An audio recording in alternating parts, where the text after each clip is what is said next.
नमः सिद्धिभ्यः ॐ नमः सिद्धिभ्यः ॐ नमः सिद्धिभ्यः मंगलम भगवान वीरो मंगलम गोतिमोगणि मंगलम कुंदी कुंद्यार्यो जीनिधरिमोस्तु मंगलम शैर्वी मंगल मांगल्यम सर्वे कल्याणिकारिकं प्रधानं सर्वधर्माणां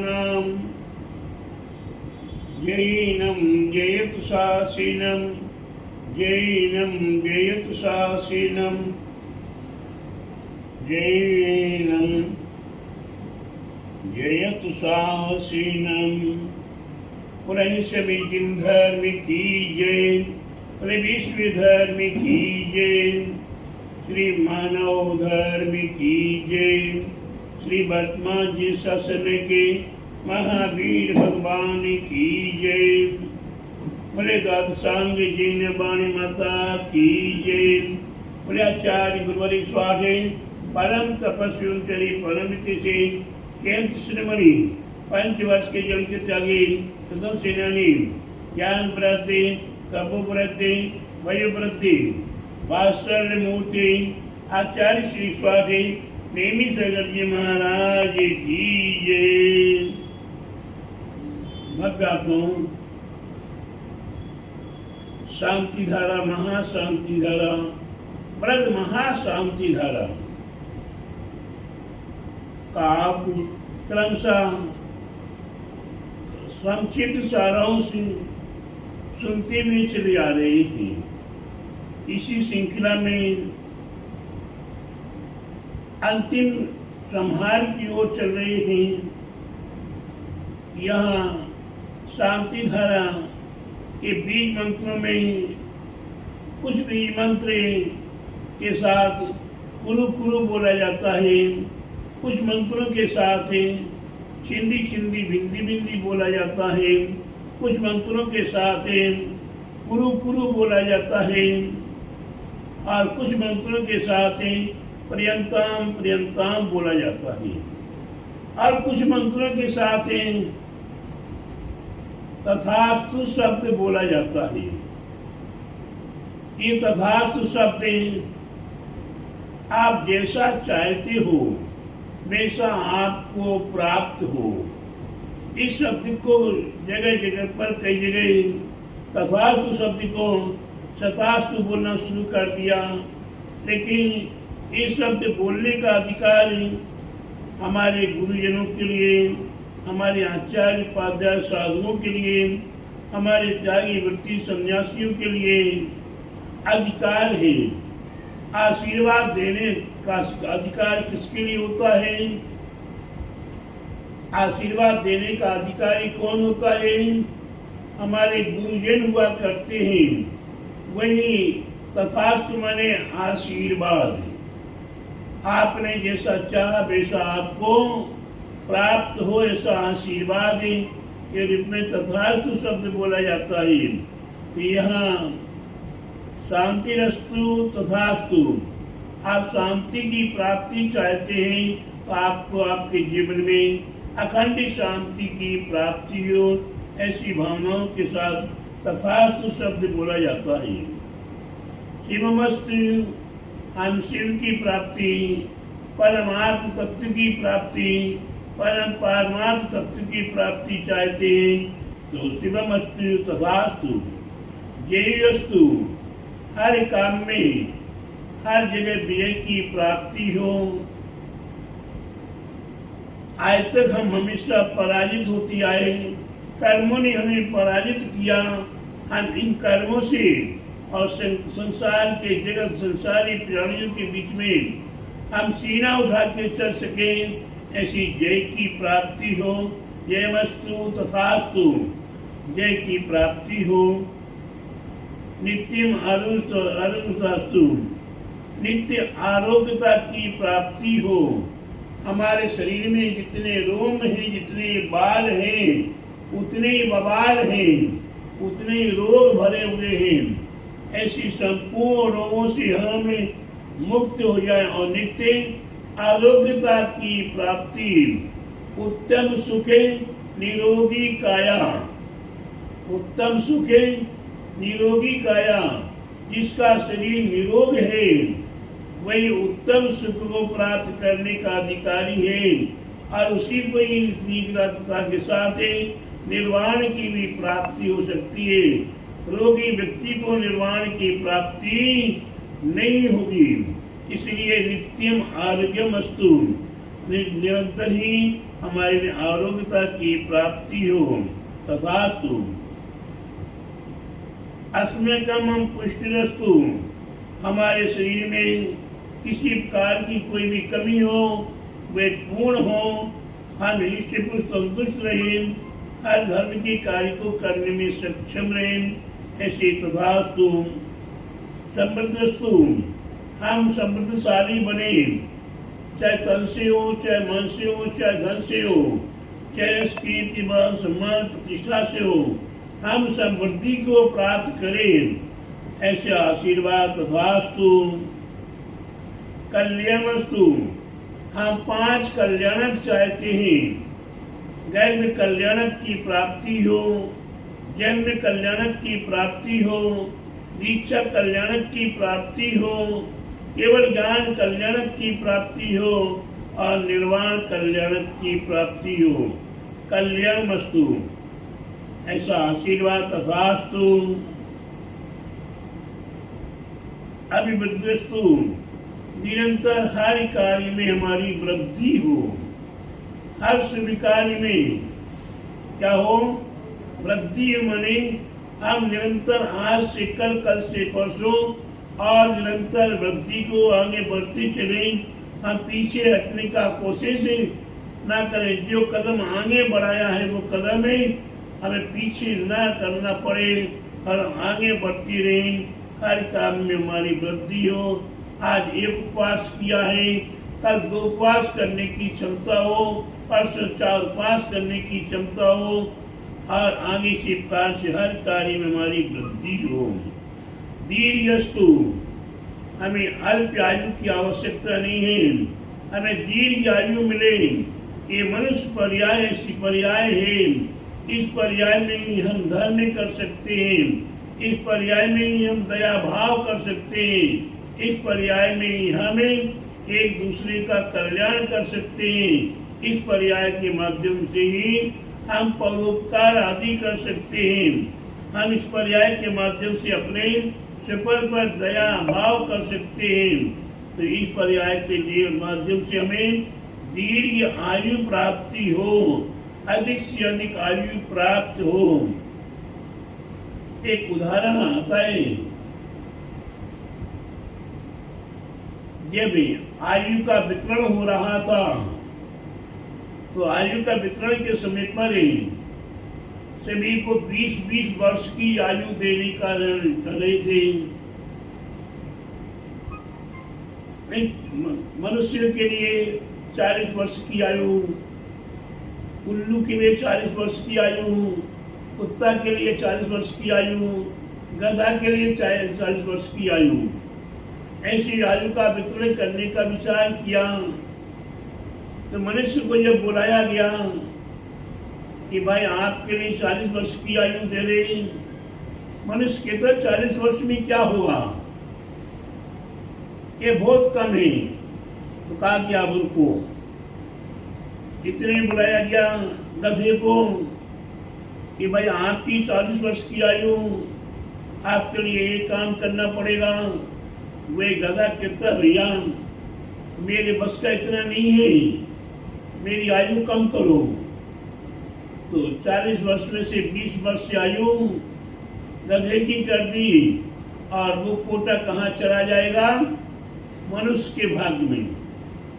फिर कुत्ते को बुलाया गया, कुत्ते के लिए कहा कि भाई तुम्हारी 40 वर्ष की आयु। भाई कुत्ता कहता भैया मैं कैसे 40 वर्ष बताऊंगा, दर दर की ठोकरें खाएंगे, दर दर टुकड़े खाने जाएंगे, कोई डंडा मारेगा, कोई लात मारेगा, कोई पत्थर मारेगा, मार मार के बराबर कर देते हैं। हम चिल्लाते रहेंगे, कोई सुनने वाला कोई बचाने वाला भी नहीं आएगा। हमारे जात के कुत्ते भी एक दूसरे को बचाने नहीं आएंगे। तो मेरी आयु भैया कुछ कम कर दो। अच्छा चलो 40 में से 20 आपकी भी कर दी। वो कोटा किसके पास गया? फिर उसकी उपरांत उल्लू को बुलाया गया। भैया आपकी आयु 40 वर्ष की। बोला मैं रात भर भटकता रहूं, दिन में आंखों से अंदर मेरे को दिखाई ही ना दे, दिन में मैं लटका रहूं पेड़ों पर, अंधेरे में लटका रहूं, मेरा कोई कदर नहीं, मेरे को कोई पूछने वाला नहीं। तो भैया ये कठिन मेरे को, तो भैया तुम्हारी भी 40 में से 20 कर दें। मनुष्य को पुनः बुलाया गया। भैया आपकी 40 वर्ष की आयु दे रहे हैं। बोले नहीं नहीं बहुत कम है। बोले भैया गधे की बच्ची है 20 है, तो गधे की आयु भी आप ले लो। बोले मंजूर है। बोले कुत्ते की भी 20 वर्ष बच्ची है, वो भी आप ले लो, मंजूर है। और उल्लू की भी बच्ची हुई है, वो भी आप ले लो। बोले मंजूर है। मनुष्य की आयु कितनी हो गई? 100 साल की हो गई। 20 साल तो स्वतंत्र आराम से खेलता कूदता मस्ती से व्यतीत करता है। 20 साल पत्नी के साथ हाय हाय करता हुआ, हाय हाय बिलकता हुआ व्यतीत करता है।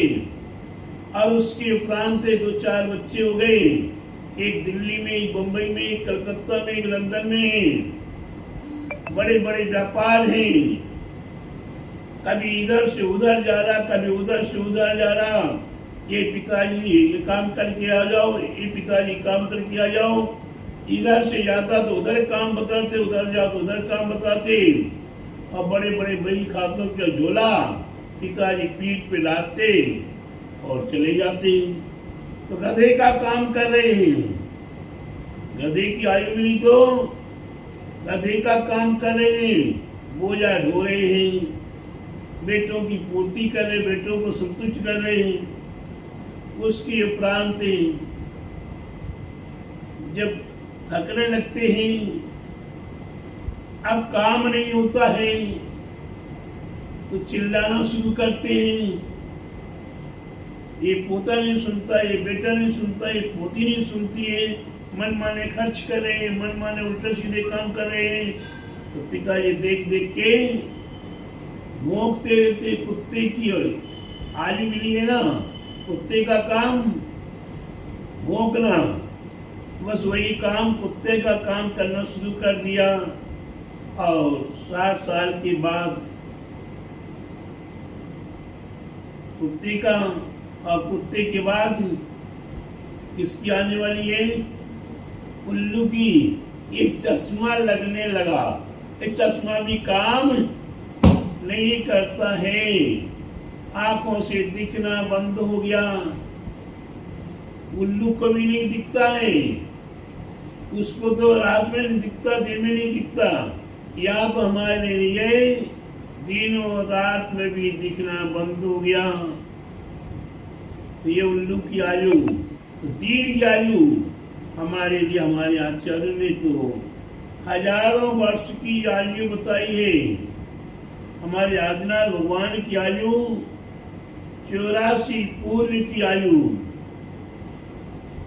अपार आयु। लेकिन ऐसी आयु को प्राप्त करके भी उनने अत्याचार, अनाचार, दुराचार नहीं किया। उनने जन समुदाय का कल्याण किया और अंत में अपना कल्याण किया। ऐसी हमारी दीर्घ आयु प्राप्त हो, जिस आयु के माध्यम से हमें कम से कम पंच नमस्कार महामंत्र का स्मरण करने का अवसर प्राप्त होता रहे।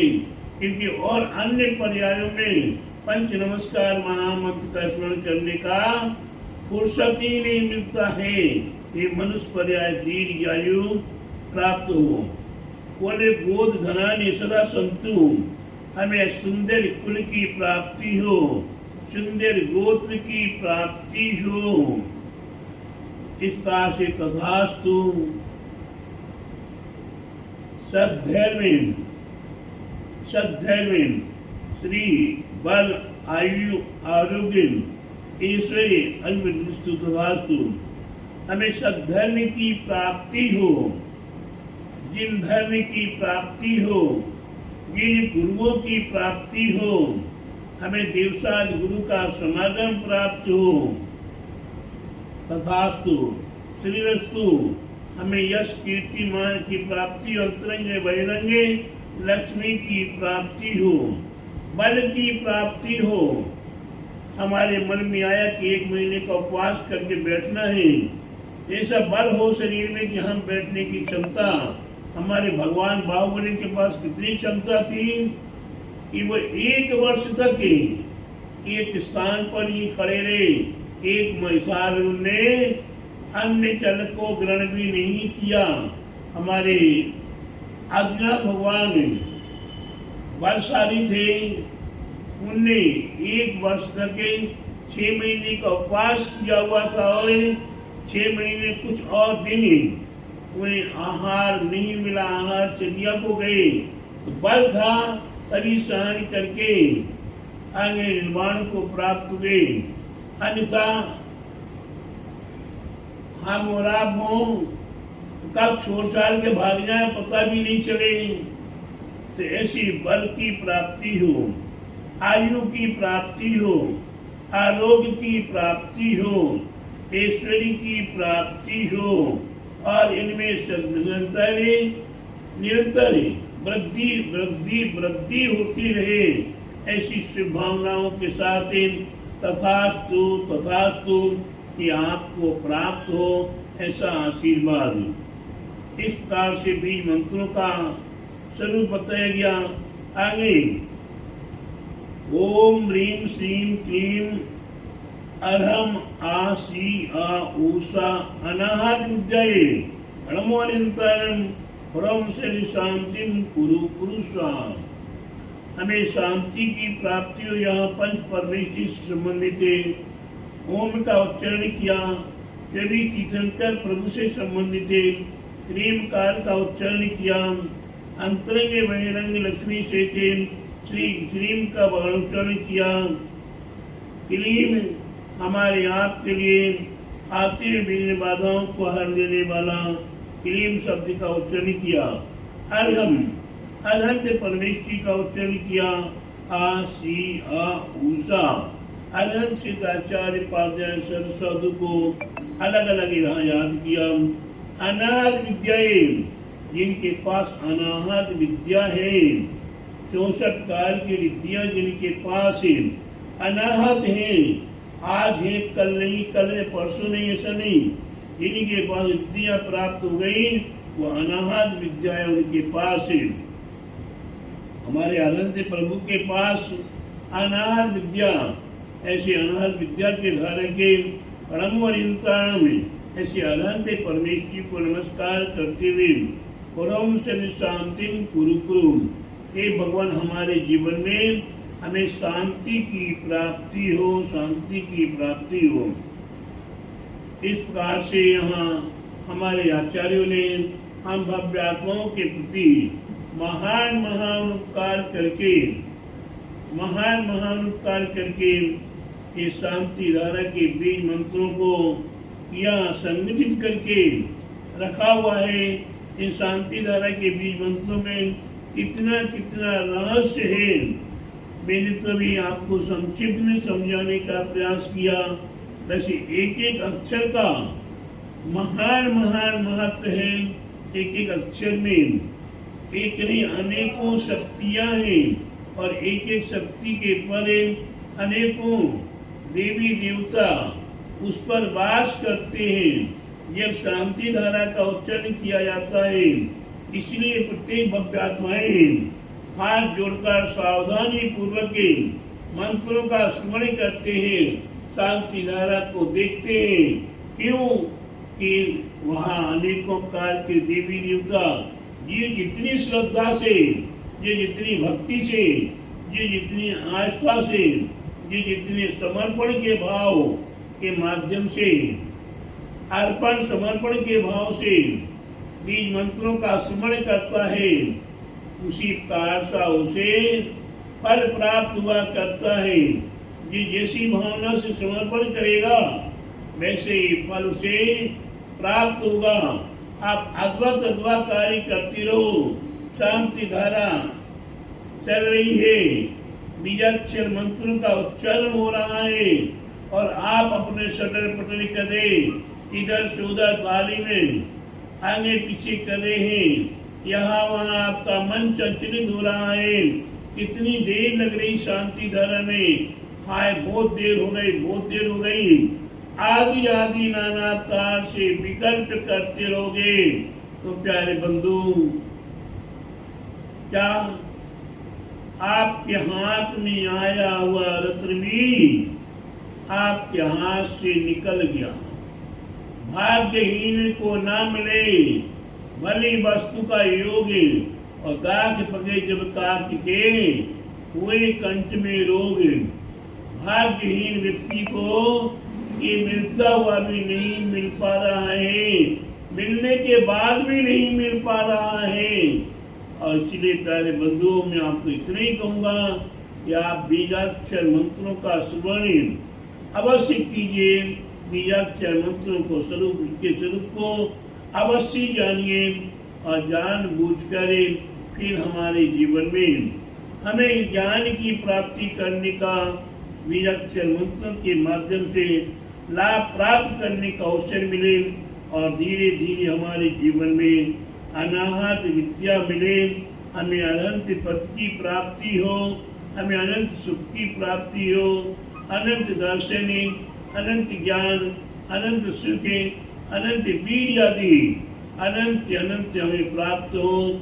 ऐसी शुभभावनाओं के साथ श्री शांतिनाथ भगवान की जय, श्री दादसांग जैन वाणी माता की जय, श्री आचार्य गुरुवरी स्वाधीन परम तपस्वी वंशनी परमितिशी शांति श्रमणी पंचवर्ष की जल के त्यागी सुखिनी ज्ञान वृद्धि तपो वृद्धि भयो वृद्धि वात्सल्य मूर्ति आचार्य श्री स्वाधीन नेमी शंकर जी महाराज की जय।